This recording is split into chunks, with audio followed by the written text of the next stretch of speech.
Good afternoon, good evening, good morning, wherever you're joining us from, and salam. Um, Welcome to MACFEST 2025.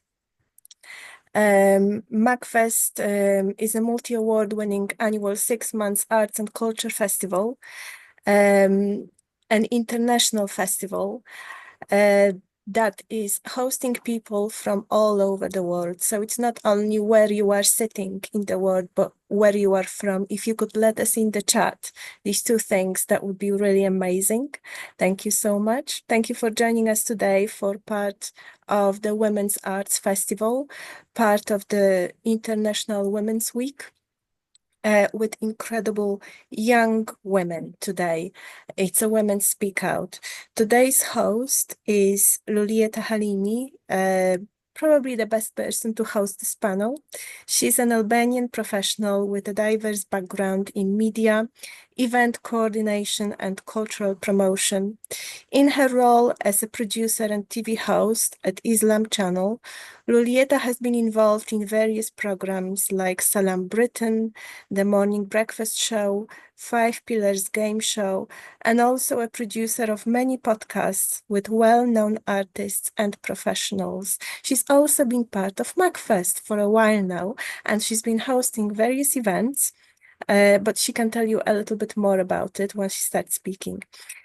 She's also moderated so many events addressing the experiences of young Muslim women in Britain, like today. She's dedicated to promoting cultural understanding and providing a platform for underrepresented voices within the Muslim community.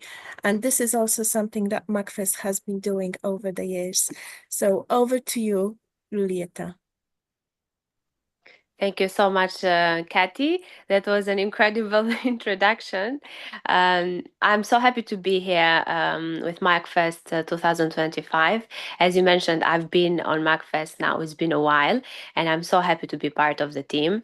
Today, it will be even more special because we will talk about something that I can relate as well. And I have been talking about this topic on my social media as well, on so many programs, not only in the UK but also in my home country. Uh, People who has been watching the other panels that we had, the other discussions that we had on MacFest, probably have heard me talking about how important it is to celebrate our religion and also to celebrate what we are and what we do. First of all, I want to say Happy International Women's Day to everyone. It was yesterday, but obviously for us as a woman, we celebrate every day. And I'm very happy to also talk with my panelists, with my young ladies, about the slogan that we have this year, which is Accelerate Change. We will talk about it with the girls as well. That I'm not going to lose time to introduce now one by one. For everyone who has just joined, I wanted to say that today we are celebrating International Women's Day with our young Muslim women, which will speak out and will share their experiences, and they will talk about their stories, challenges, and the triumphs as well that they had experienced during their life, especially because we live in the UK and we have seen that lots of Muslims, part of the community, have been sharing with us their experiences, how bad they have been feeling during their time or during their, I don't know, when they go to university, when they go to look for a job, when they want to be part of a celebration that they don't feel part of it. So for this and for everything else, we will talk today with my three wonderful ladies. I want to call them ladies because they are under 18, but they are ladies because of the strength that they have in celebrating what they do and what they want to show to the world. So first, I'm gonna introduce Nada. Nada is originally from Morocco. Oh my God, I love Morocco.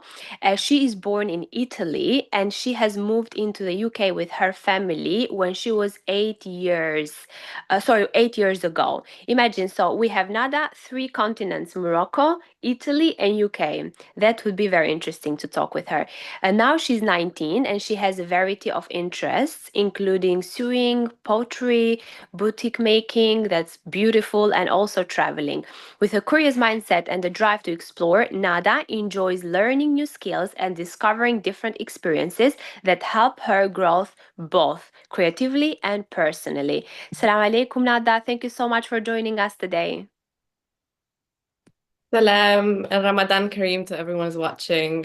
I just wanted to say thank you so much for letting us share our experiences as young Muslim women living here in Britain, and I'm really excited to be here today.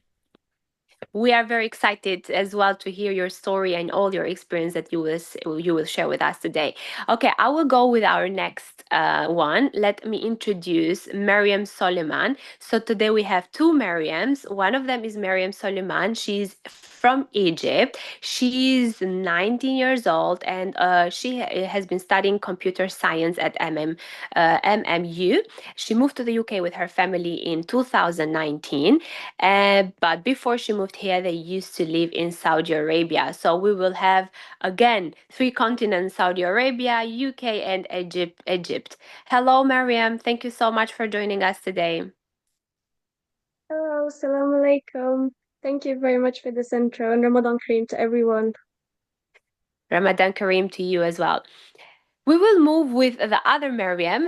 She is Maryam Afolabi, originally from Nigeria. She was raised in Gambia and she now lives in England with her family. She graduated from the University of Manchester when she studied international business finance and economics with industrial experience. She's currently working as a research finance officer at her alma mater, and in her spare time, she enjoys volunteering and has been volunteering with MACFEST since 2019. That's great and it's amazing. Assalamu alaikum, Maryam. Wa alaikum salam, Lulu. Thank you, everybody. Nice to see you, and thank you for inviting me to this panel. Ramadan Mubarak to you all. Thank you for joining. I can't wait for you to share your experience as well. And we have one more panelist joining us today, and she is the youngest one. We, in my home country from Albania, we say we leave the youngest one for the end because the dessert comes in the end. She's just 16 years old. She was born and raised in Sudan, and until there was war, so they have evacuated in the UK the last few years and months, right? I want to introduce her name is Taliha. Sorry if I didn't pronounce your name correctly. Taliha. Yes? Yes. Welcome.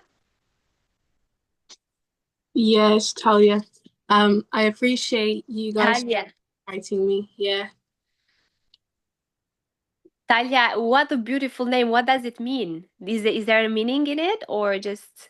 Yeah, it's like means like tilawat al-Quran, like the reciting of the Quran, like but in a tune. Okay, it's beautiful, mashallah. Okay, without losing time, I want to, me and I'm sure everyone who is attending this event want to know more about the experience that you guys had, your journey in Britain, and how have you found it a sense of belonging in Manchester, the city that you are in, and what helped you feel at home. We will start with Nada. Nada, will you be able to take us and travel through your journey in the UK? Yeah, for sure. So I'm Nada, and as Lulu said, I was originally born in Italy, but I'm from Morocco. And I lived in Italy up until 2017, which then I moved here in the UK, and I've been living here for the past 8 years. I moved when I was about 11 years old. So here in the UK, I've attended secondary, college, and now I'm in higher education. And I feel like since moving here to the UK, I have found a sense of belonging. And I think it's due to all of the different people I met, all of the different like cultures that I was able to see through events like MACFEST. I was able to meet so many different people, especially coming from Italy. In Italy, there isn't much diversity. It's mostly a white demographic. So when I moved here to the UK, I was able to see a lot more Muslim people, a lot more just people from many different countries that I wouldn't see, I would say, before. So I feel like I was able to relate more, and I feel like I was able to fit better since coming here to the UK. That's why I feel like I found a better sense of belonging, especially I moved here with my family, and all of us moving here has helped me as well, feel more at home than anything else. But yeah. So you would say in between Morocco, Italy, and the UK, you would choose UK. You feel more home here. Well, I wouldn't say that, but definitely between the UK and Italy, I would say here more, because there is way more. Manchester, I feel like I managed to meet so many different people from all over the country that in Italy it's harder to find, especially where I lived. It was mostly Italian people. There wasn't a lot of Muslim people where I lived. There wasn't a lot of acceptance, I would say also. But here in the UK, I think is completely different from where it was for me. But Morocco will always be the best one. That's where I Number have most one, of my yeah. family, yeah. What So. makes you feel what makes you feel Morocco in the UK? Is it the family, or is like the celebration that you do out with your friends? Do you choose Moroccan friends so you can feel more like home, or what is something that makes you feel like makes you feel the fresh air of a fresh air metaphorically of Morocco? I think for me, so what my friends, I met them when I was in school, and we've been friends for the past 7 years now, but they're not specifically from Morocco because even in my school, there isn't a lot of Moroccan people. I want to say there was me and another guy only that were from Morocco in my school. But what makes me feel like I really share my culture is, whenever there's an event, I always try and wear my Moroccan clothing. For Eid, we always try and share different Moroccan food with my neighbors, with my friends. I'll say that they managed to try a lot of different things since we became friends. I always try and give them a part of Morocco, that it would be harder for them to, I guess, try. So I think that's what makes it feel more home, is my family sharing my culture, try doing things like the cultural hub for MACFEST, where I was able to showcase what Morocco is, what we wear to the public. And I felt like due to that, a lot more people were interested of knowing about Morocco or even wanting to go. So that's most of why. Yeah, that's great. I'm sure you've been a great ambassador for Morocco, right? I try.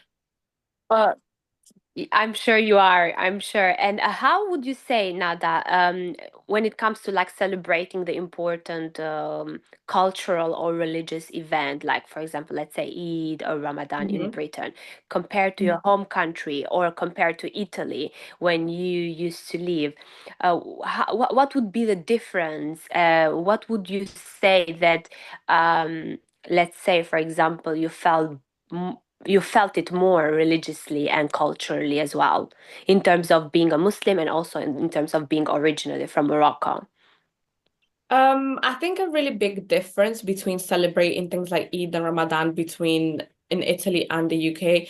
In Italy, so there would always be very big parties, and a lot of people would gather from many different places, all in the same area. We would all, celebrate together Eid, have fun, is the joy of it all. But I wouldn't say it was like, so in schools, we wouldn't really get the days off. You wouldn't really hear, oh, happy Eid or Eid Mubarak from different people. While here in the UK, I feel like it's more of holiday for everybody. So here in school, since I've started, whenever it's Eid, you always get the day off. In college, you'll always see like banners, Eid Mubarak, and just is more accepted, I would say, than back there. But even here in the UK, like whenever it's time for Eid, people will always gather around and, just we all celebrate together. So I think that's where it's similar. But when it comes down to it, here in the UK, I do feel like it's more accepted and more normalized, especially like there's the Ramadan lights in London. I know that they want to host an iftar. And just in general, I think the main difference is just the acceptance from the public. That's what I Yeah. would say. Yeah, you mentioned the Ramadan lights, and Yeah. it came in my mind the day that we were there. I was there when we had the Ramadan lights, which is the second year happening.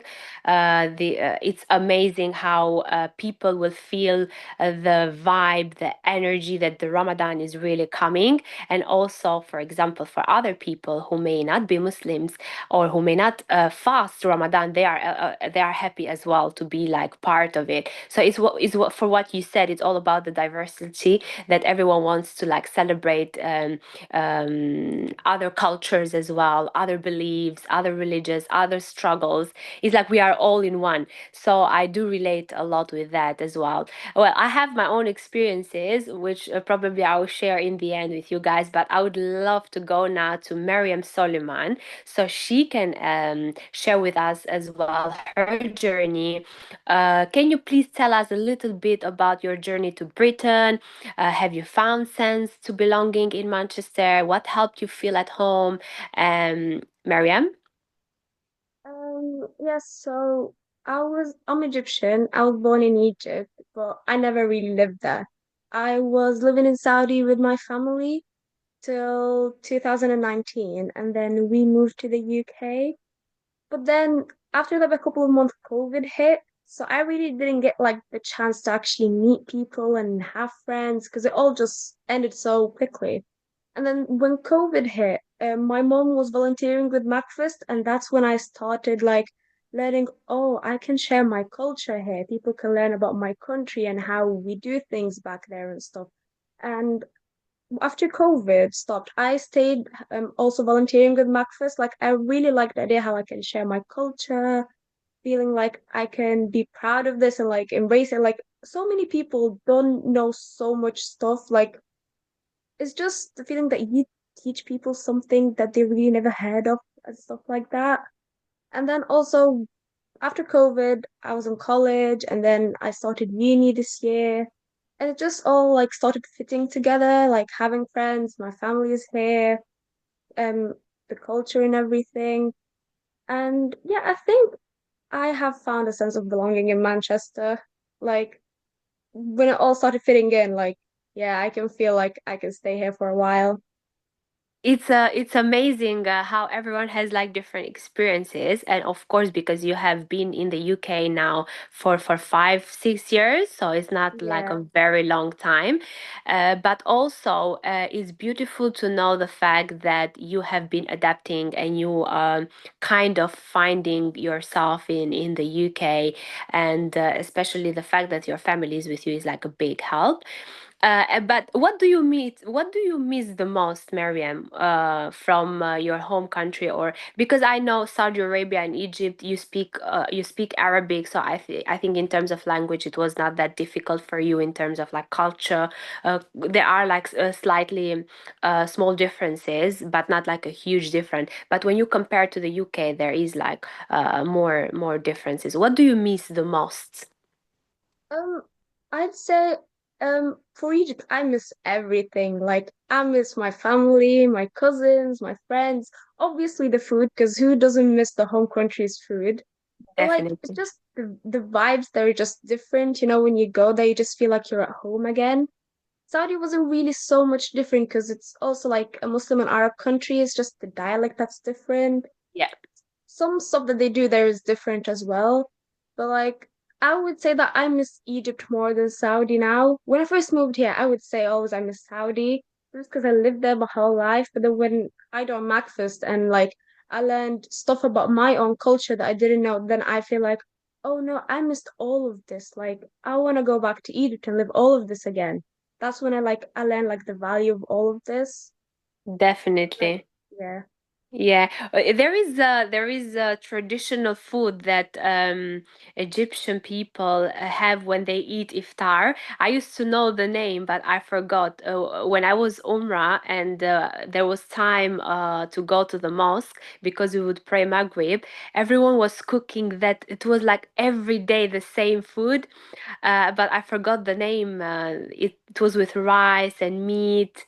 It's amazing how, and when I asked the ladies, they said that in Egypt, this is our tradition. We have to cook this for iftar. Every iftar, this is a must in our table. But I forgot the name of the food. On the previous panels with MACFEST, when we had like a young generation representing, being the young ambassadors of their home countries, they mentioned the name as well. So I just like it. It's not coming in my mind. But anyway, Miriam, do you often go to Egypt? Like, what makes you miss Egypt so much?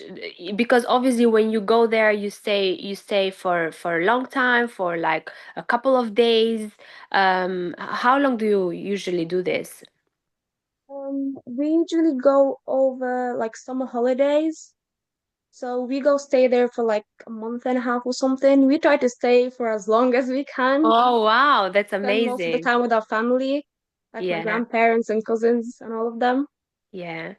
It's amazing how people or young generation, including me, they will live, for example, in a certain country for 1 year, but they will go in summer often, but like usually they go in summer. They will go in their home countries or in the country that where their parents born for maybe 1 week or 2 weeks, and they will love that country more than the country that they are living, or they will miss that country more than the country that they are living.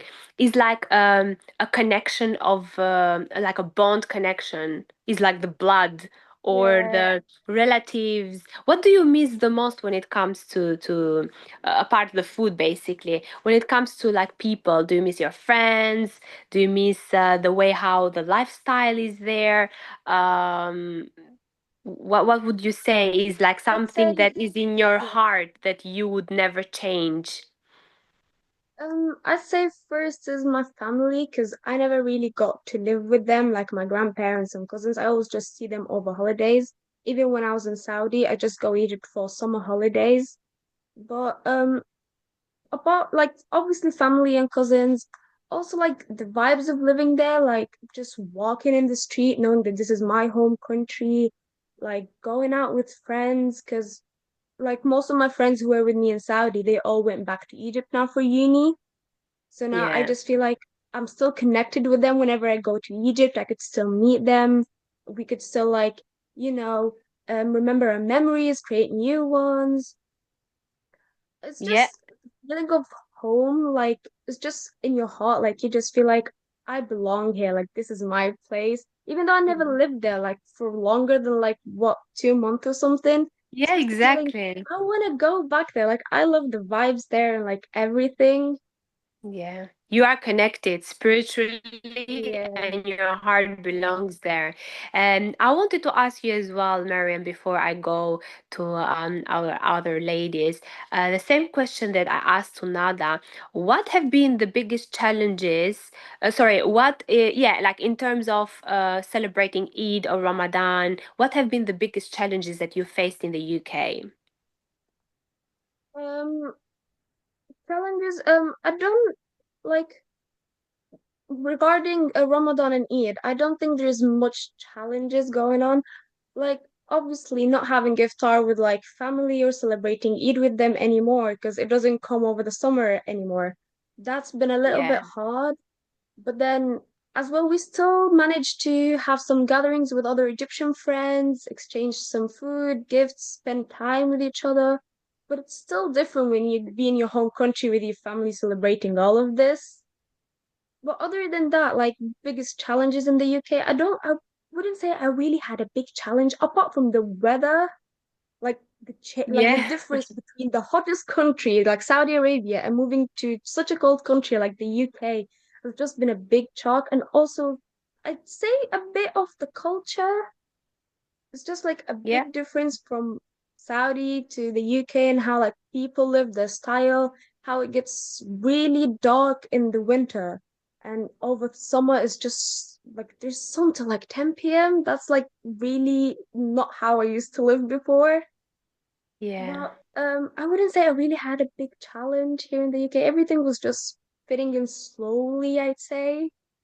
Yeah, that's interesting to hear. And everyone has different experiences. You see, for example, for you has been more chilled apart the weather. Someone else had like huge challenges when it comes to like practicing their deen or not feeling the vibe of Ramadan, or for example, as you mentioned as well, missing their families and relatives.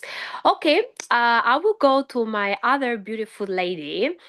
She is Maryam as well, but she's Maryam Afolabi, originally from Sudan, as I mentioned, from Nigeria, sorry, as I mentioned in the beginning. Miriam, I would love to know your experience in Britain as well. How was it? How was your journey? Did you had a chance to adapt or to find a sense of belonging in Manchester? And what helped you to feel home? So thank you very much, Lulu, for that question. So I think for me, I came to England mainly for education. So I came in 2018 for my college education. Then I moved on to higher education in 2019. And after that, I just decided to like stay back, and then I got a job, and then my family moved here later on. And for me, it has prior to that, I've been coming for like summer holidays, just for like 2 months in the summers, just to like enjoy, spend time with like friends that I had in the UK.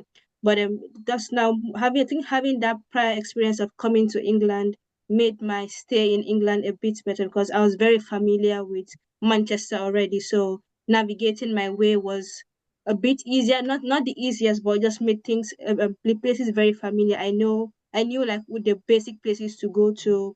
I knew the base what I want what I needed to do there as well. And then having family or here already or like friends here that were already established here made things easier. So I already built that connection of people to like speak with if I needed anything to get sorted. And also like now having my family coming to stay with me as well made it much more easier because we were able to like navigate a lot of the challenges together. So I wasn't just here alone by myself, handling so many things with by myself. And having organizations like MACFEST, I think made it much better because I was just in university that day and I remember it was like a volunteering fair. So I decided to like just go along and see what was going on there. And I remember seeing the MACFEST banner. It said Muslim Arts and Culture Festival. So I was thinking, I don't know anything about art. I can't draw. I can't paint. But the fact that it says Muslim really encouraged me to like just speak with kids and see what they were all about. And I'm very glad that I joined. They just signed up my name. That whatever it is that I can help you with, I would give my very best as long as I was very comfortable that I'm seeing that someone that is Muslim and anything that says Muslim, I want to be part of it. That's amazing, and I'm sure MacFest is very happy to have someone like you part of it. And it's amazing how being part of a community, especially MacFest, makes everything easier in terms of like a religion, and also because MacFest celebrates culture, diversity, tradition from all around the world, from all the ages, all fields, all professionals. Mariam, I wanted to ask you, do you often go to Nigeria, or is just like, do you have that bond as well that I was talking before with Nada and Mariam? Do you have that feeling that when you go there you feel like you belong here, and even while it's like for a very short time, you Yes, feel yes, like, I do, yeah. yeah. I do go back very often. Like I make sure at least once in every 2 years I go often. I've planned to go again later this year, inshallah. And then it's just each time we are packing up to like come back to England, I always feel, oh, please, can we like squeeze in one more week just so we can visit friends. I think it's for me, it's just being able to like see your family again and then just spend time with them and then you spend them together, creating memories, just recounting how you lived your childhood together. now visiting different sites together as well. I think that is it brings back a lot of positive memories for me. So anytime it's time for us to leave, the saying goodbyes is really, really hard for us at the time when we are leaving in the airport. What do you miss the most when you leave in the airport? When you think Mm, about, oh, okay, I'm going back to the UK now. I'm gonna miss this or that. Maybe you can mention two, three things. And how do you make sure that you bring those things that you miss here in Manchester in the UK? Okay, so first, majorly as Nada and Mariam had mentioned is like food. I miss Nigerian food. So and how we have made sure we don't miss it too much is we make sure that we are packing enough from Nigeria to England that will like last us for like a couple months. So make sure that has what has really helped us. So we are always constantly eating at least every 2 weeks. We're making sure as part of our diet we are eating Nigerian food.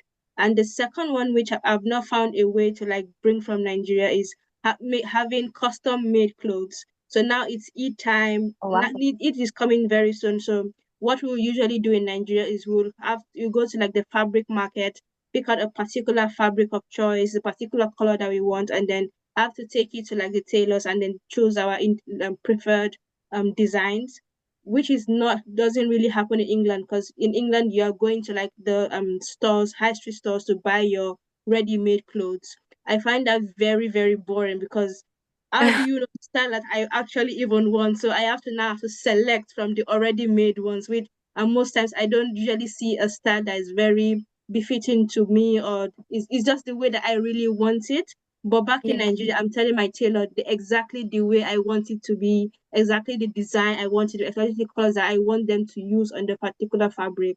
So that is something I've really, really missed. So anytime I go to Nigeria, I make sure I'm going to the fabric market, buy lots of fabrics to like make, and then I bring them to England. So I usually wear them on like Fridays, like to like the mosque, or like during summertime when it's less cold, so I can conveniently wear them and enjoy wearing them. That's brilliant. I have lots of friends from Nigeria, and I'm fascinated from the way how the ladies they have these special fabrics, as you mentioned, and the colors, Yeah. and the way how they combine the colors together, even in their jewelries or like hijabs, is like it makes me even more want to go to Nigeria and visit the country, and also, of course, like try the food that you guys have there and the vibe that the females or women have with each other, the way how they celebrate, the fact how they look, the fact how they behave, the fact how they help each other as well, not only in the family but also within the community, right? As you Yes. mentioned, when you go, and I think this is also in the other countries, in Egypt, is also in Morocco, is also in Sudan. I'm sure we will explain later as well. But also in Albania, when you go to the shop to talk about something, it's there is like an energy that even the person who is helping you or you are buying something in the supermarket will talk to you like you are part of the family, not just Yes. like a service that they are giving it to you, which makes it feel like they are putting so much love on what they do. Yeah. Let's say, as you mentioned, the fact that you are going to buy something or like design something in terms of clothes is like there is more than just a cloth, more than Yes, just I like agree. a dress or like a hijab. There is so much love inside of it. Well, you kind of mentioned something about Eid and Ramadan as well. That the way how you celebrate that in Nigeria is kind of different. But I would like to ask you the same question that I asked your previous panelists as well. Is there something that you would say that is different in the UK that you are not finding it, or you would love to bring from Nigeria to the UK in terms of like celebrating Eid or Ramadan? Yes, there are lots of things that are very different. So particularly for Eid al-Adha, so the Eid where we get to sacrifice a sheep. So in Nigeria, we do the sacrifice by ourselves. So that means before there are days before Eid, there's a particular sheep market that you go to, and then everybody Yeah. picks the individual sheep that they're satisfied with. So and then bring it to your house or wherever you want to bring it, and then you do the killing of the sheep by yourself. So the men in the family, they gather, do the killing, and then you are the ones responsible for making sure that you are killing the sheep, you are getting all the wool away from the sheep and getting it prepared to be eaten. But in England, there's that the opportunity of you physically choosing your sheep is not there. So you have to wait until the day of Eid, go to the butcher's market, and then wait for the butchers to like do the whole killing and preparation of the meat for you. So in the process of doing that, you're not actually getting the components of the sheep. You're only going to get the meat. But Nigerians Oh. tend to prefer to have the whole part of the sheep, like, because we have different delicacies for each part of the meat.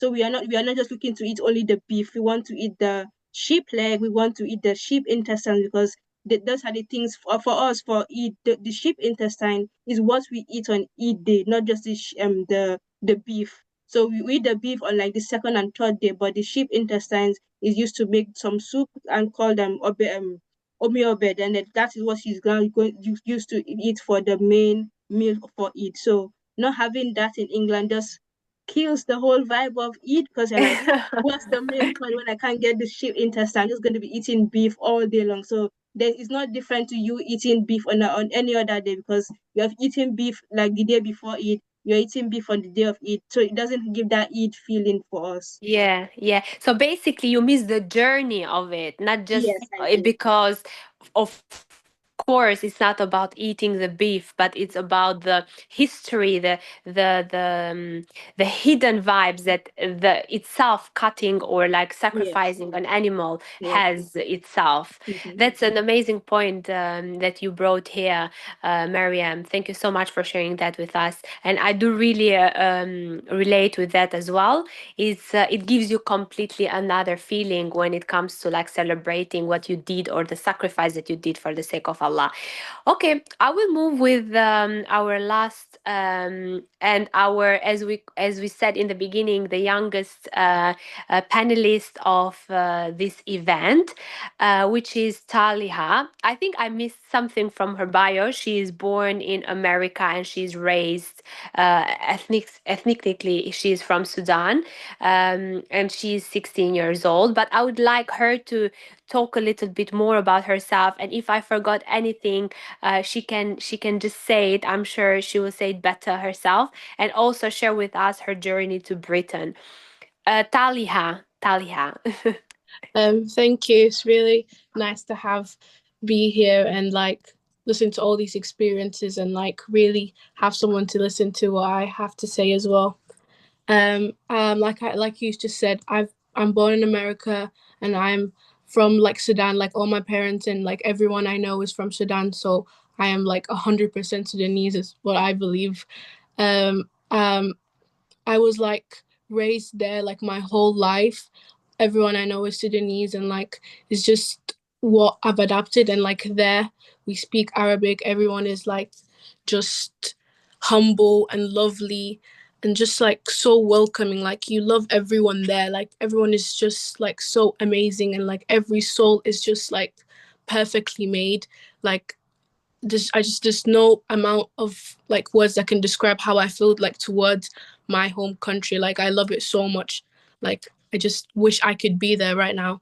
And the reason why I'm here is like also mainly because I was like my mom came to the UK before we did, like to get a visa and then get us to come here for education.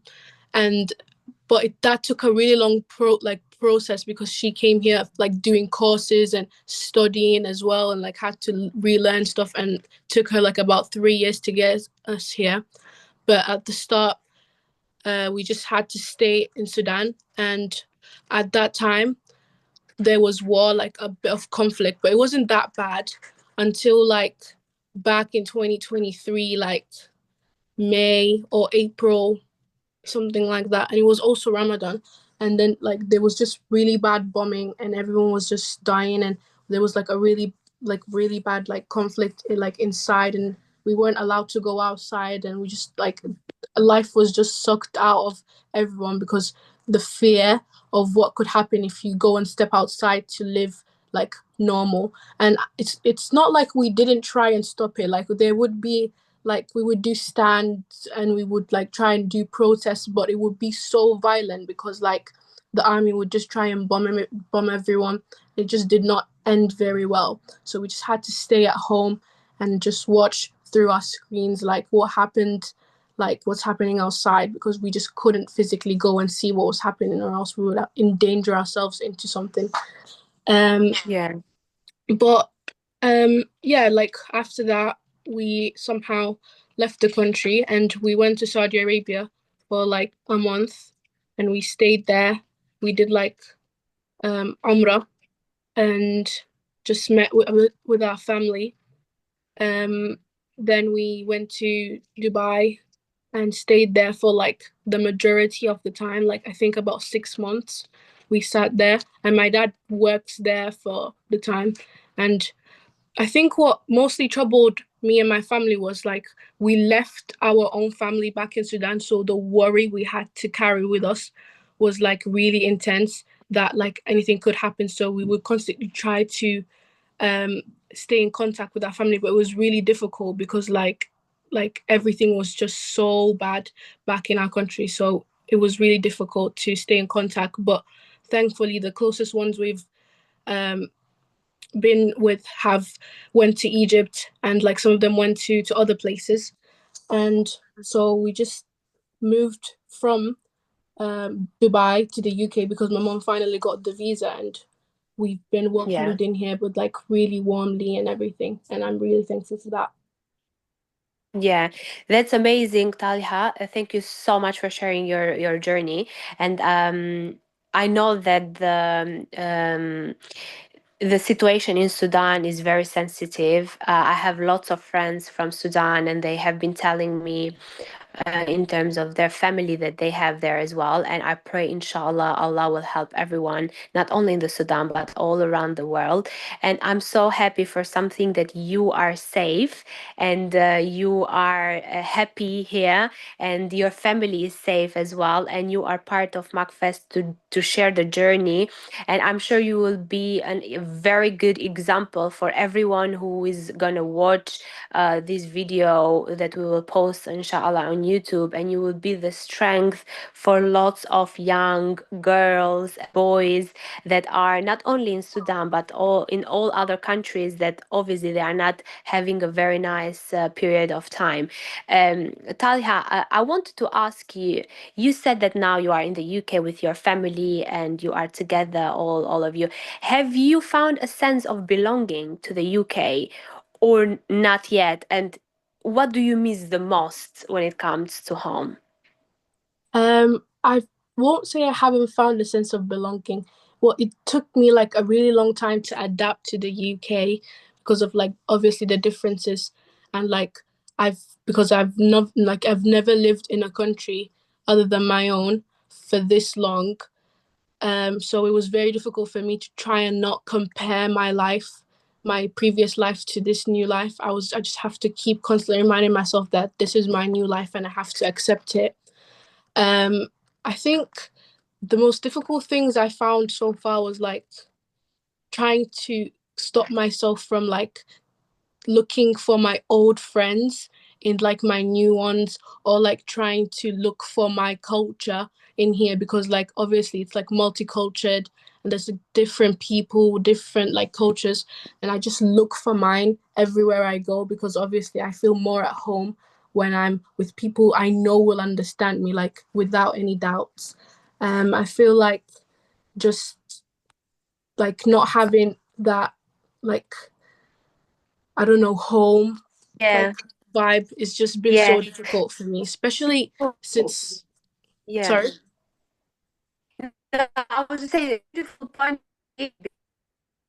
On your home country you are used to like have certain things, and now you come to a completely different country and you need to adapt in terms of like different nationalities. And to be happy you need to basically look for new things and try to find happiness in the new things as well. It's like a mindset that just needs to be changed, and then you can be happy with other like nationalities, other people who as well like have lots of things to share with you or give so much love.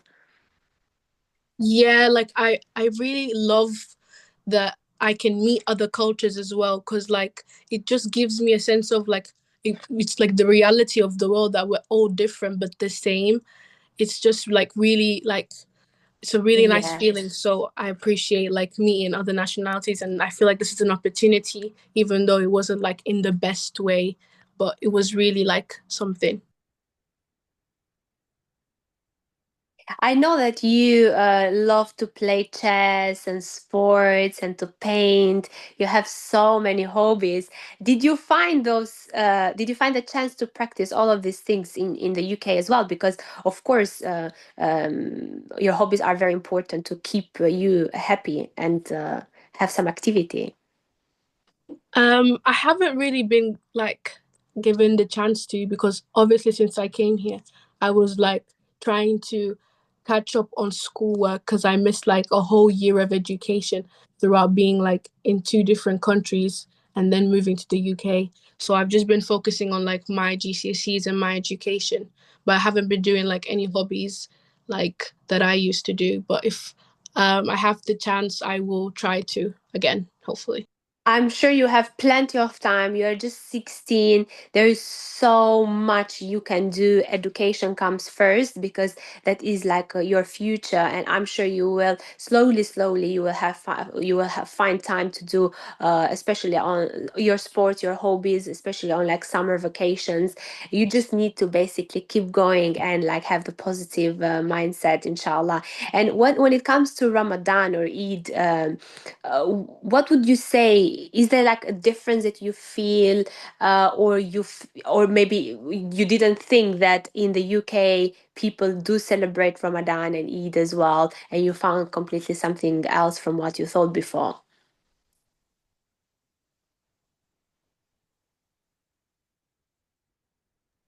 I think in the UK, I was like a bit disappointed, because like ever since I was like in Sudan, I would have like all these like different expectations of it. Like I thought it would be like more different. I thought that it would be the same as in Sudan. Like I didn't know that, yeah, the same thing as like slaughtering the sheep was like not allowed or something like that. I thought it would still be there, because that's also like obviously also of like something you would like to experience.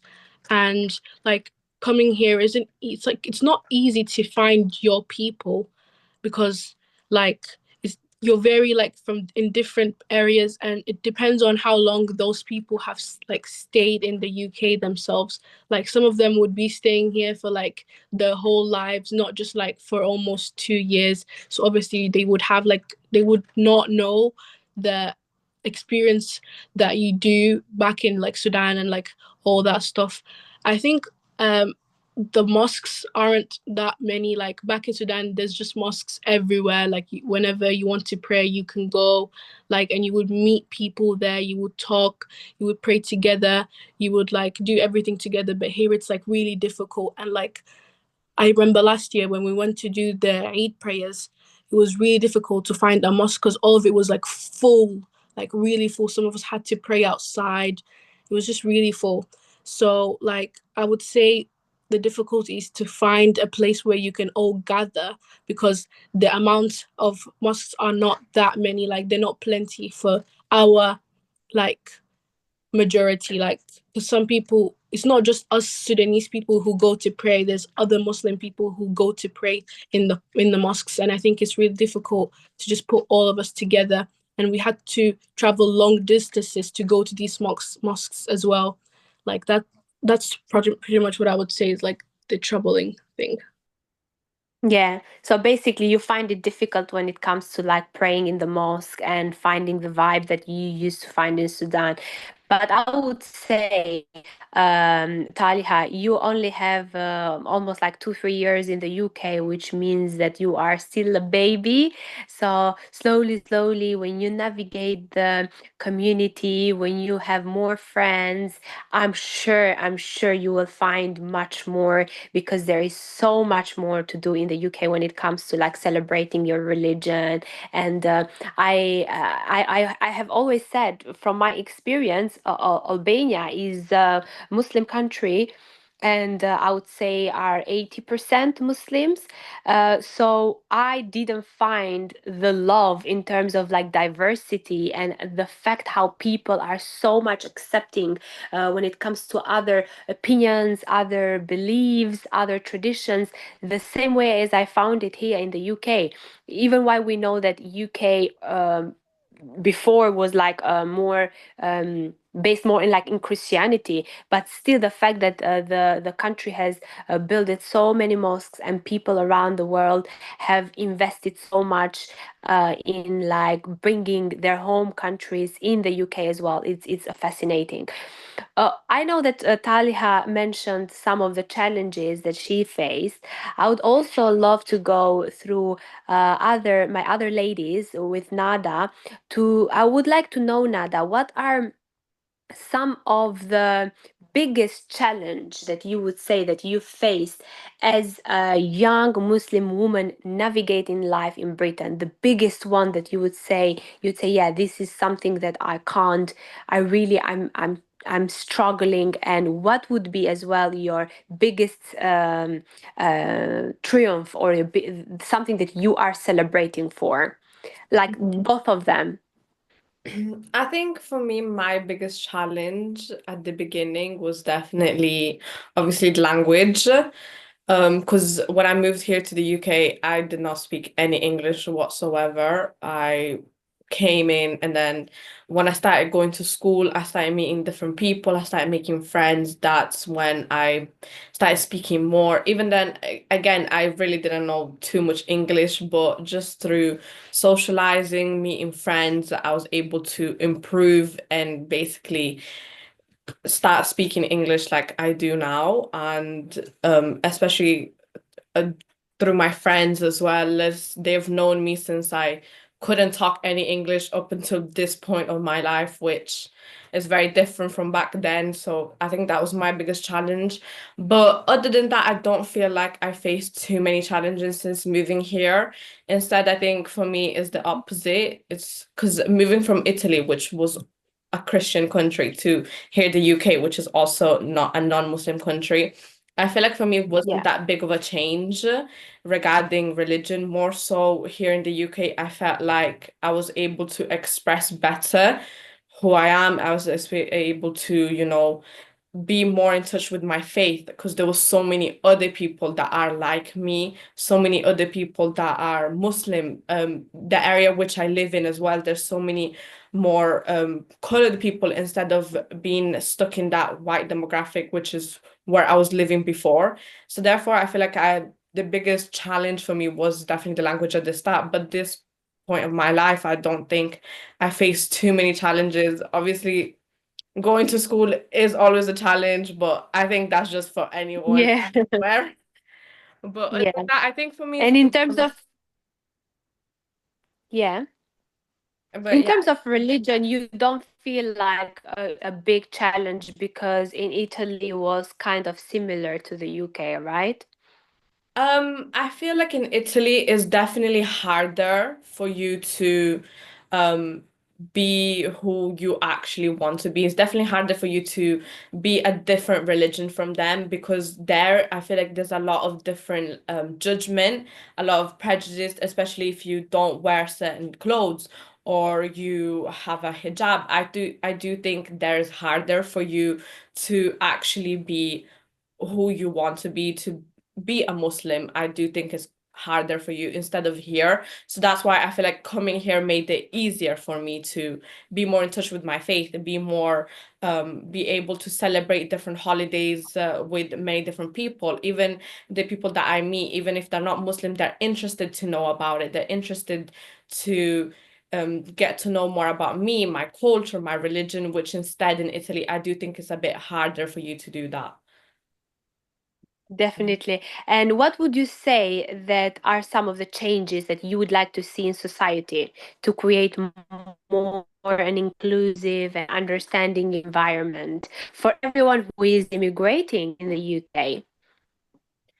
I think here in the UK, sometimes media can definitely put a really ugly light on immigration, So I would really love for that to change, because at the end of the day, we're all just people just trying to, start a new life elsewhere. And I do think media sometimes, especially here in the UK, can create a false narrative about it and make it almost trying to split society to be against each other. But other than that, I would also love for more support for different communities to be available, especially because, once you move into a different country, I think the first step always is try and join a community or try and join a different project, to meet new people, to get better language, especially if you're an older person that can't necessarily go to school. Like for my mom, for example, for her to learn English, it was through communities, because that's the best Yeah. help available. So definitely a lot more support on them. And that's just what I think. Definitely a more positive light on people. What would you say that is your biggest strength to maintain happiness, to do whatever you are doing that gives you hope for the future, to practice your religion, even why this is not your home country, to be there for your family, for your friends, to celebrate as well what you do, the field that you are studying in, something that you, when you sit and you think about it, you say, yeah, this is my biggest strength. I think my biggest strength, honestly, it's not taking things for granted. I would want to say, I always try not to take my family for granted, what they do for me, what I do for them, my friends especially. I think I have a really big love for them. Always try not to take them for granted, because I think it's easy to forget how people have treated you, and I think it's easy to start taking things for granted. So that's what I try not to do, and that's why I feel like I was able to always have established friendships or always have a positive connection with my family, with different people I meet. So that's what I think would say one of my biggest strengths is. And what is something that you are so happy for living in the UK? Something that makes you very happy and you say, yeah, this is like the opposite of a challenge. Um, Definitely, I think I've repeated this many times, but the sense of belonging and the sense of community. I think especially here in Manchester, I think it's very, very bright. You can meet so many different people, so many different holidays that are always celebrated, Chinese New Year, Diwali, Eid. So it's not only focused on one One specific thing, thing. Yeah. yeah. It's more diverse. That's brilliant. That's very nice to hear from you, Nada. I would also like to know from Maryam as well, what is the biggest challenge that she has faced as a young Muslim woman in the UK, and what is something that she celebrates for and she's happy for being part of this country. Um, I'd say my biggest strength would be that I was able to adapt to a new country in a different continent, like a different culture, different everything from what I was used to live in. Because it was really hard at the beginning. Like, why do they not do this? Why do they not do stuff like I used to do in Saudi or Egypt? So, yeah, it's just knowing that I can do this, I can adapt to a whole new country, a whole new culture. Everything's just so different. Not in a bad way, but it's just like how everything's just been done differently. Differently So, from what you were used to, right? yeah. Hmm. And like, I wouldn't say there's like huge differences, but there's definitely differences going on. Like, just how everything is going on. What would you And suggest, Mariam, to do in terms of changings, to change it in, to see that in society there is more like inclusive and understanding environment for anyone who is immigrating to the UK? I think schools should include more diverse like histories and culture lessons in Mm-hmm. like their curriculum to teach students, because we don't just go around telling the kids like this is a free country, everybody's welcome, and then on media, for example, do something totally opposite.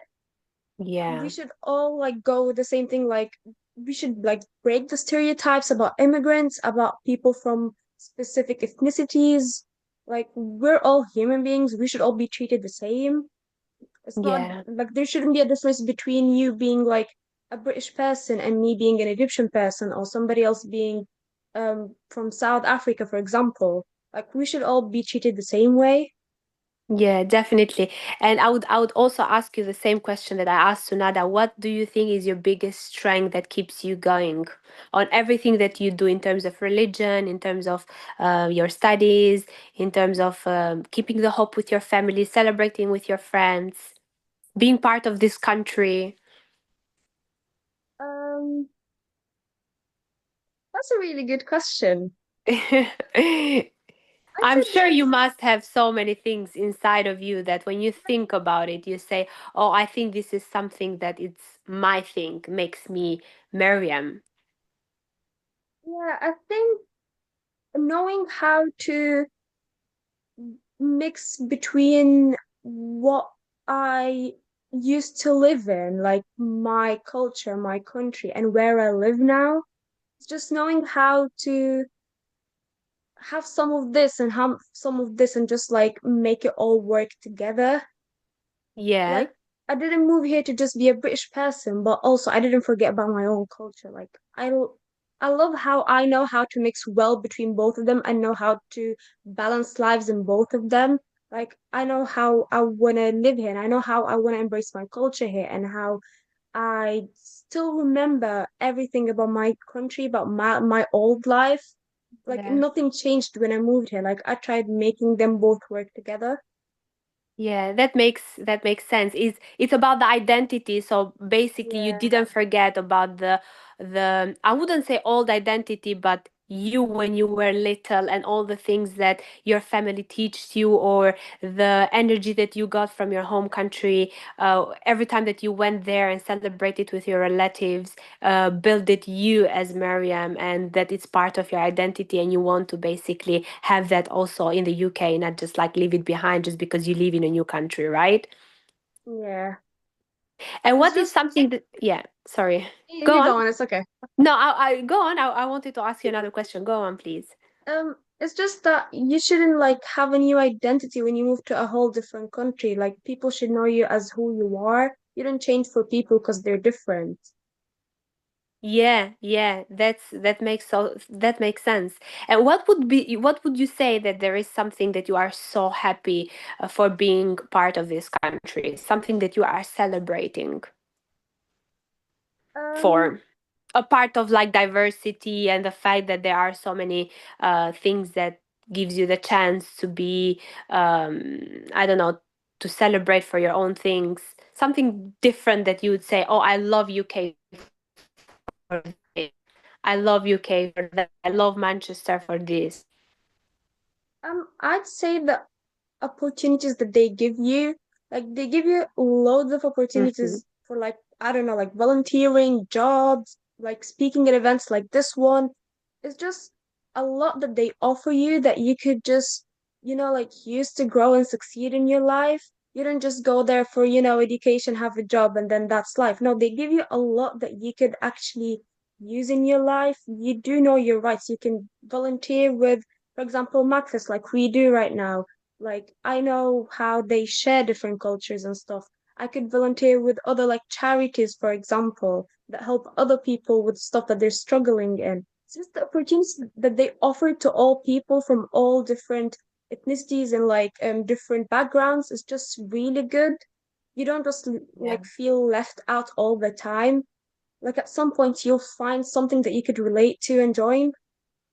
Yeah, that's beautiful to hear. Okay, I will move on with our other Miriam, Miriam Afolabi. Miriam, the question is the same for you as well. What is your biggest challenge that you would say you have faced as a young Muslim girl in the UK? The think for me the biggest challenge so far has just been adapting to like the new system, especially like educational system when I was in university, because a lot of things was really focused on like critical thinking, make ensuring that like your assessments were like they were submitted on time, ensuring that like it was not you're not just regurgitating everything that you learned, you're actually critically thinking about like the responses to like the questions being asked and just making sure that you were aligning to like the way the assessors wanted your answers to be. And then when I graduated and I was looking for a job, was also understanding the UK jobs market and understanding how to pass interviews, because my parents are Nigerians and they've been working in Nigeria and in Gambia for a long time. So I usually go to them and ask them for like help with my interviews. But I realized that the way that they would write their cover letters, for example, was totally different to the way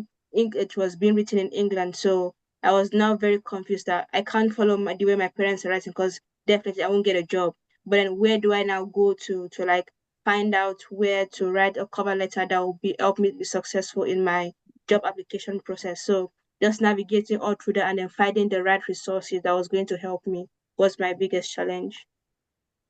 That's very good point, Mariam. What about when it comes to the fact, because since we are also celebrating the International Women's Day, would you say that there is a different uh, between the opportunities or the challenges that are given to the females, young Muslim females in the UK and back home?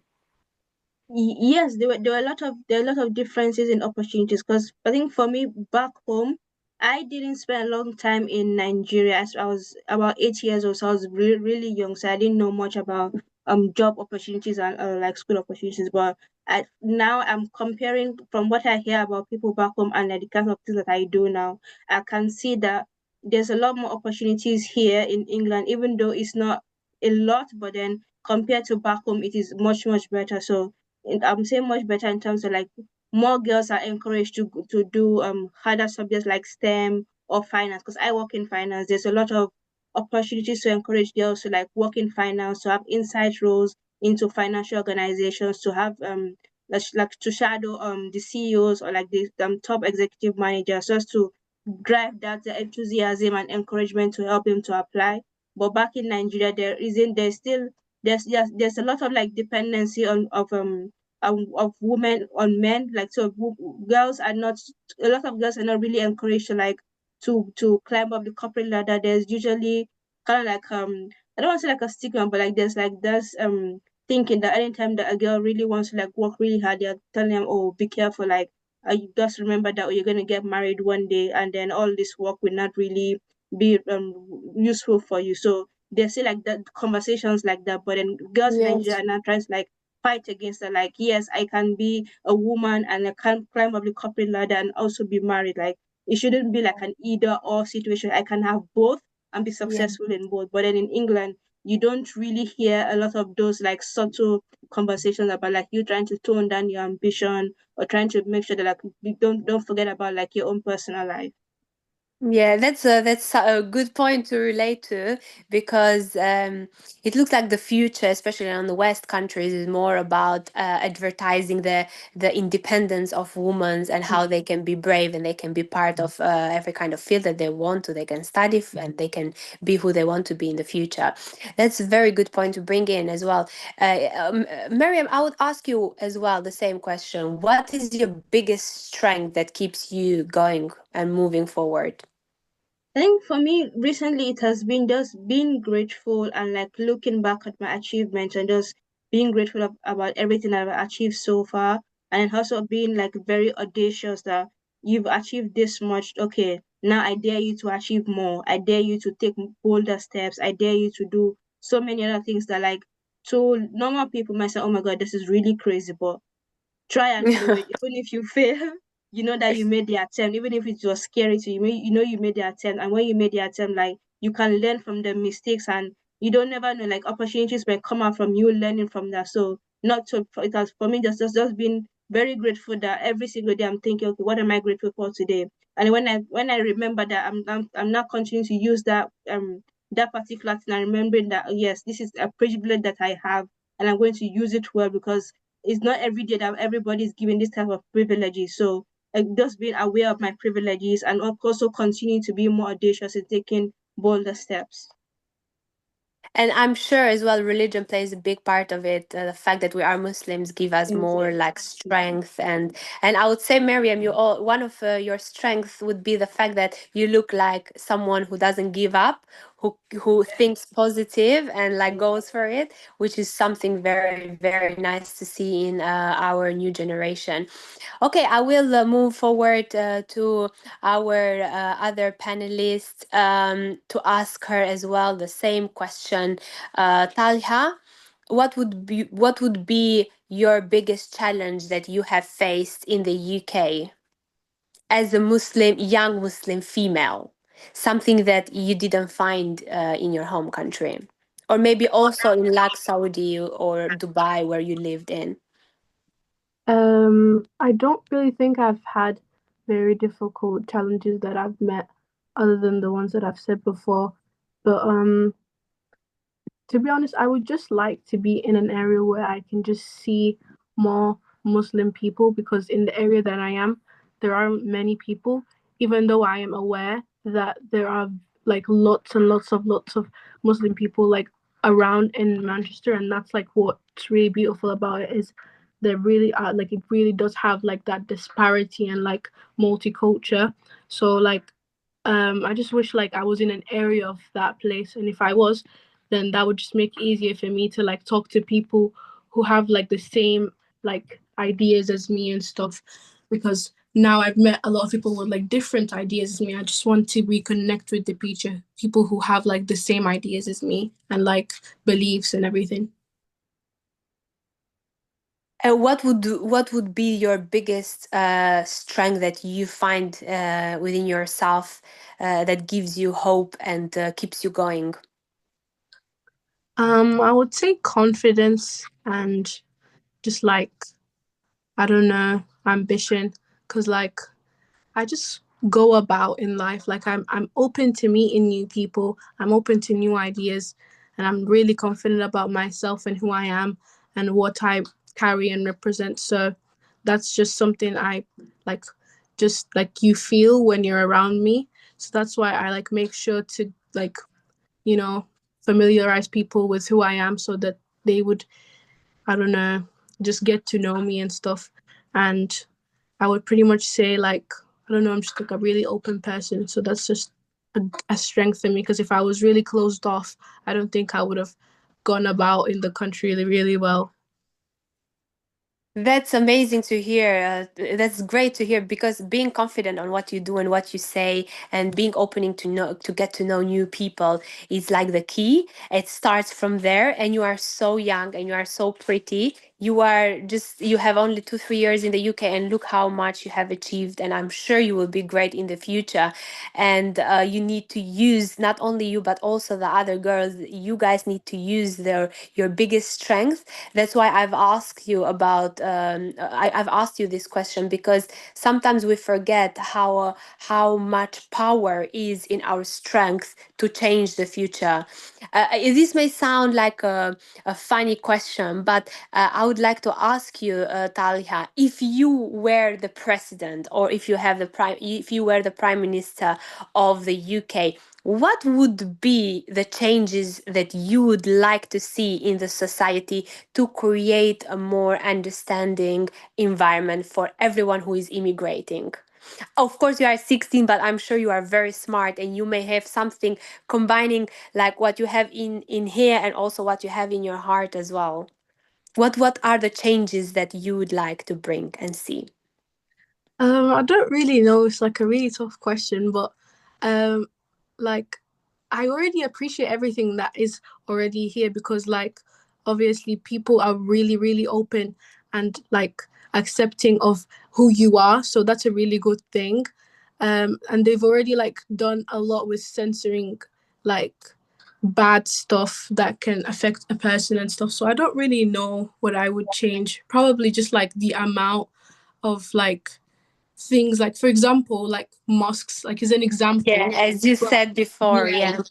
like something that would make like something that makes you feel more at home, because like I feel like the country lacks culture. like like I want there to be more cultures, like stuff like for example, you know how they have like the celebrations for the Chinese year, and they do the decorations, and the same thing on like for Ramadan and stuff. But I just feel like it lacks like more of it, so I feel like I would introduce more of like the cultures that there are in the world. Yeah, of course, it's like a very difficult question. It's like a 4 or 5 years plan that you need to sit with a whole team to discuss about it. But of course, as I mentioned, talking from the heart, there are so many things that, especially the young generation, if you sit with them and if you hear their ideas are brilliant, even that's why they say the old ones, they need to hear the new young generation, because they can give them brilliant ideas that you never thought about it. Like, look at the Ramadan lights that is happening in London. It was an amazing and brilliant idea to give the vibe to all Muslim people who celebrate Ramadan. It's like small tiny things that have a huge impact in the way how makes us feel or remember as well in the future. When we grow on, we can like share this as a memory, or like connect, get to know each other as well. But where do you see yourself, Talha, in 5 years? I want to be a doctor because I really want to help people. Like, I just want to be like a neurosurgeon. So, like, maybe I would see myself like studying like medicine and like becoming a surgeon, hopefully, inshallah.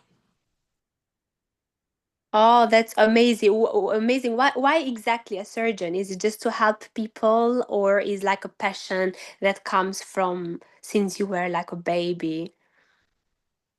I would pretty much say like both. Like I've had it like a really long time. Like I think I've adapted it because like in my country, like in Sudan, people like would always encourage the idea of being a doctor. So I like really loved it and I wanted to be it.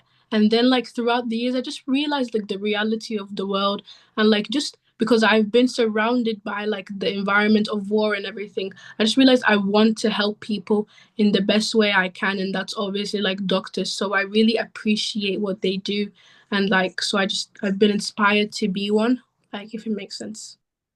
Yeah, it's amazing the fact how the past shapes the present, and the memories that we create in a very young age um, helps to build a certain way of the way how we think and the way how we build our character as well.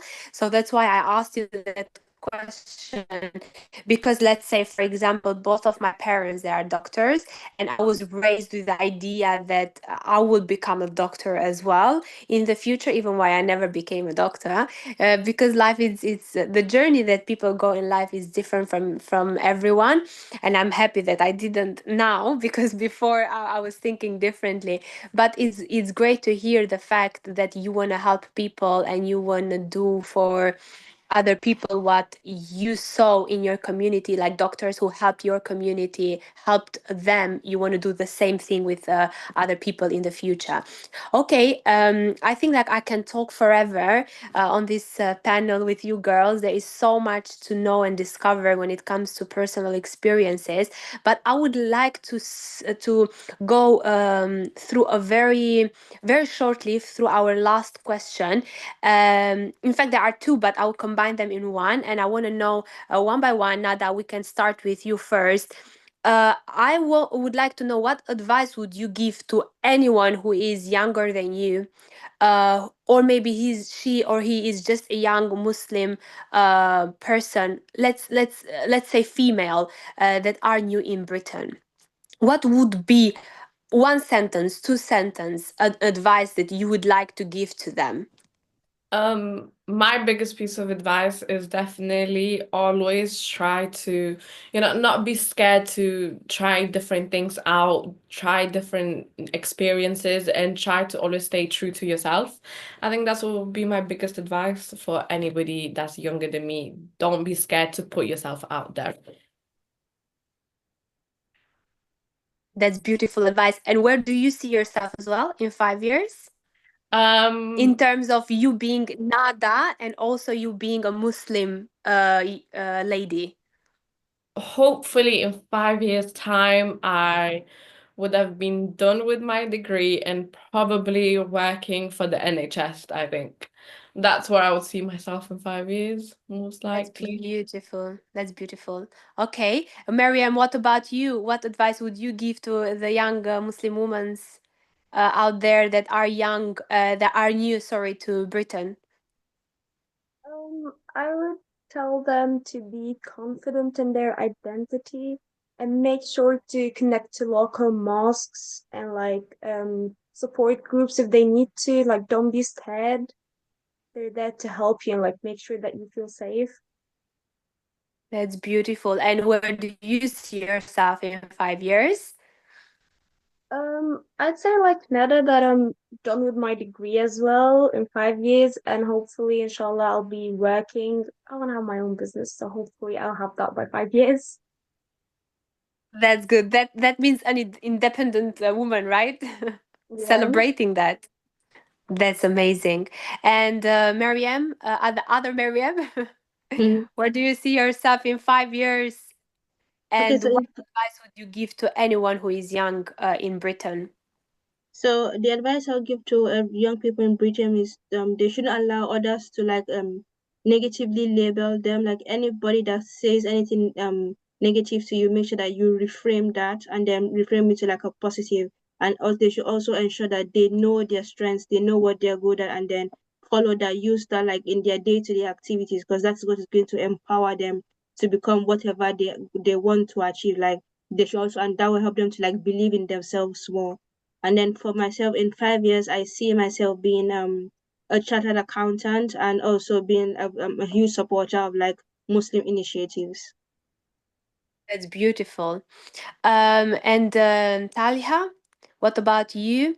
I know that I asked you about where do you see yourself in 5 years. I just want to know your advice that you have for everyone who is like you, who is young, who is a Muslim, and who lives in Britain and is new in this country.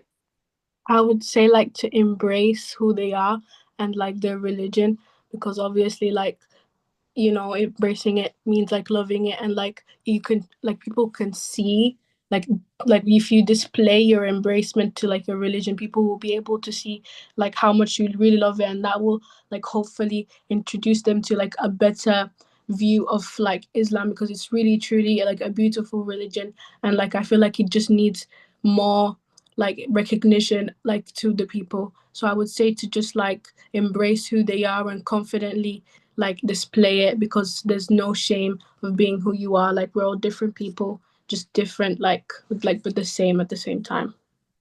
Beautiful advice. Beautiful. Barakallah fiqh. Well, I would leave 1 minute for anyone who has a question shortly, because we are ending, we are short on time as well. And I would like to take the opportunity for me as well to say 2 words. Obviously, lots of people and most of you, they know me. I'm originally from Albania, and I have been as well facing some difficulties when it comes to being a Muslim young lady. I've put the hijab when I was 18, 19, and obviously I was living in my home country in Albania, but the situation there is not that great. The people are not that welcoming when it comes to hijab. Even why now, when I see myself 10 years back, I think that this changed a lot. So I'm sure MACFEST team that will be traveling to Albania this year, which I would completely suggest to go and visit Albania. It's a beautiful country, beautiful culture, a beautiful tradition. People are very nice as well, and they have changed a lot in terms of mentality, what they think about young girls that they've put the hijab. The main thing would be, why are you putting the hijab that young? So this would be the main problem that I have faced when I was 18, 19, and I covered myself. But I always say everyone needs to be themselves. You do you, I do me. Everyone needs to stand on their pillars that keeps them go, keeps them move forward.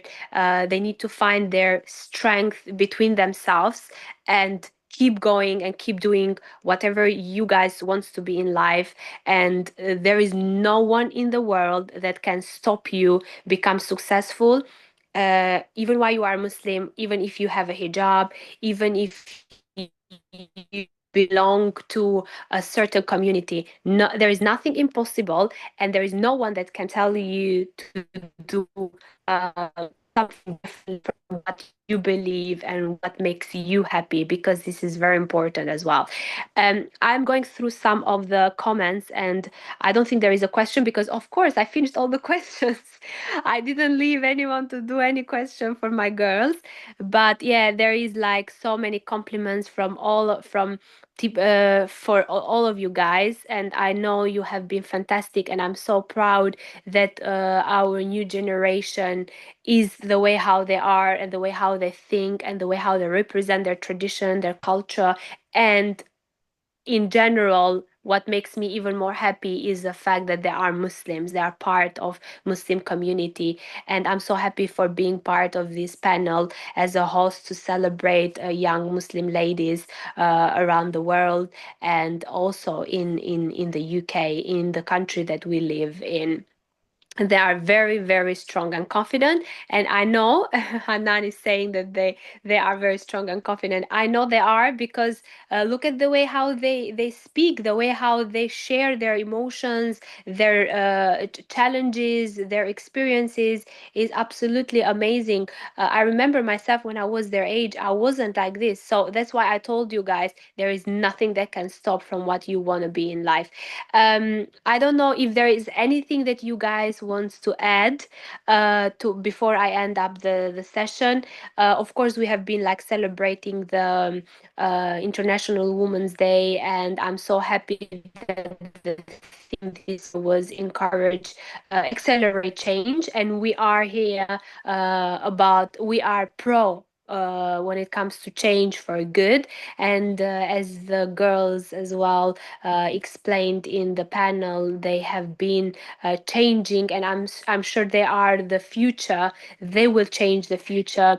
For example, Talia mentioned the fact that if she was the president, she would build more mosques in the UK, which makes me so happy, because like this, we will have more space to pray if our kids as well would be practicing this amazing religion that we are part of it. I'm sure that all of their parents are so proud of these girls, and I'm so happy as well that the new generation is the way how they are. Is there anything that Mariam, both of you, Nada and Taiha, you wanted to add before I leave the panel and give my word to Katazina, which I'm sure she will be mentioning the next event that we will have with MACFEST? Is there anything that you want to add?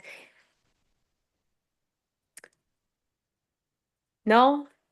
They have already, I have kept you guys for one hour and a half. There is nothing else to add, right? Okay, then. Thank you so much, Sada, for joining me today. Thank you so much, Mariam and Mariam as well, and Talha, for being here with me and for sharing your experiences. And I'm so happy for knowing you and learning so much from you. Lulu, I just want to add, what a brilliant session that was. Oh my goodness. I'm so, so proud of our girls. You have done brilliantly. Absolutely amazing. Learned so much. Your ideas, your thoughts, your future, your confidence, your poise in speaking. Yeah, I really feel I feel I'm their mother. I know their mothers will be very, very happy, but I am their mother too. And I just incredible girls, an incredible panel, and beautifully hosted by you. There's no word to describe it. I've already gotten ideas for other girls for next year. And people are watching even from Indonesia. We've got Brother Bung from Indonesia, and I've already sent him a text. I said, I want a young girl from Indonesia next year. Okay, Assalamu alaikum. Thank you so That much. would be brilliant, because different like the way how someone who is from Egypt has a completely different experience from someone who is from Morocco, someone from Nigeria, from Sudan. So of course, Indonesia is more than welcome next year. Yeah, they're amazing women. We keep learning. We keep learning. Yeah. And these are our daughters. These are our MACFEST girls, by the way. That's why I was very proud. They've grown with us. So brilliant. I'm going to pass back to Katarzyna, and I know she loved it too. Yeah, they are the future, and I'm sure future with this kind of generation will be brighter than what it is now. Thank you so much for having me, Katarzyna. I'm leaving to you. I'm passing it to you. Lulu, thank you so much for wonderful hosting. You've been fantastic as always. One question from me, because we know you as the person from the Islam channel. And in your bio, we said that you have been with the Islam channel before. So what's the next steps for Lulu? You've put me on the Good spot idea. here. Good idea. I'm really curious. I really want to know. You put me on spot. Well, I'm working on a different project now. I feel like the experience with MACFEST it came to the end because we have already made so many shows. You will still continue seeing me on the screen, but you will get to know more in the future, inshallah. I'm working on a new different project which is bigger, it's global, and I'm very happy and I can't wait to share more in the future with you. It's like a baby now, so I don't want to talk too much, but let's see what the future will bring us. I'm sure I'm part of MACFEST. MACFEST is my family, so of course you will be hearing about it very soon. Oh, I'm having goosebumps. Yes, we do want to know more as soon as we can. And in the meantime, again, happy International Women's Week to everybody. Ramadan Kareem to all our Muslim friends. Do join us for our upcoming events. We've got still a lot to go this year. We've got on Saturday, next Saturday at 2 o'clock UK time, children's books with Shirin Shamsi. We've got on Sunday, 16th of March, food stories from the Middle East. And then on Saturday, the 22nd, we've got celebrating Ramadan in Iraq. So that will be an event celebrating the history, culture, art, and food. We are calling all Muslim artists based in the UK to submit your works to the Muslim Arts Awards and open exhibition at the University of Salford in Manchester. The submissions are free through MACFEST website. We call all the Muslim artists to join the Muslim Artist Network to build artistic community, to support each other, and do stay connected with MACFEST on social media. Tag MACFEST 2025, spread honey, not hate, and also subscribe to MACFEST newsletter because we are sending regular newsletters with just the information about our events. There's nothing more, nothing less. And we do appreciate all the donations from our wonderful audience, from our supporters and partners. Please send more so that we could create more of these amazing events for you. Thank you so much. Thank you. Bye. Ramadan Mubarak and have a good iftar, everyone.